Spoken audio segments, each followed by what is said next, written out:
prays in Ephesians chapter 3. In verse 14, he says, "For this reason I bow my knees before the Father, from whom every family in heaven and on earth is named, that according to the riches of his glory, he may grant you to be strengthened with power through his Spirit in your inner being, so that Christ may dwell in your hearts through faith, that you, being rooted and grounded in love, may have strength to comprehend with all the saints what is the breadth and length and height and depth, and to know the love of Christ that surpasses knowledge, that you may be filled with all the fullness of God." I love that prayer. When's the last time you prayed anything remotely close to that for someone else?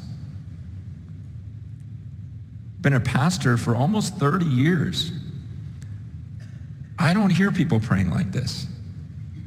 I hear, "Oh, I pray for Susie, her foot hurts."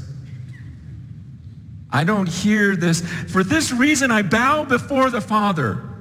Okay, when's the last time you if you're a Christian leader or you're under a Christian leader, when's the last time you just heard someone say, "Man, I want you to know, I got on my face, I was like bowing before God, I was praying on behalf of you, that you from the inside out, like you'd be so strengthened in here, you'd be like rooted in this love of Christ, and that you would get how big this thing is." I was just on my face going, "God, please, they gotta know, they gotta know, they gotta know." When's the last time you did that? I just told my pastors, I run a network. We just started a network of these house churches. And I tell my pastors, I go, "Look, if you're not praying for your people by name, then don't do anything else, okay? I would rather, don't even work on your lesson, don't work on whatever."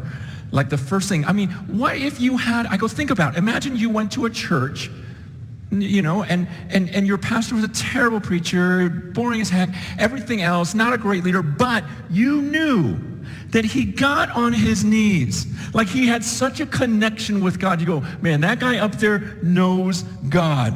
And he gets on his knees every week and begs God for my heart, my soul, and he prays for my kids by name, that they would be just deeply rooted in love. With tears in his eyes, he's begging God for that. I go, isn't that the pastor you want?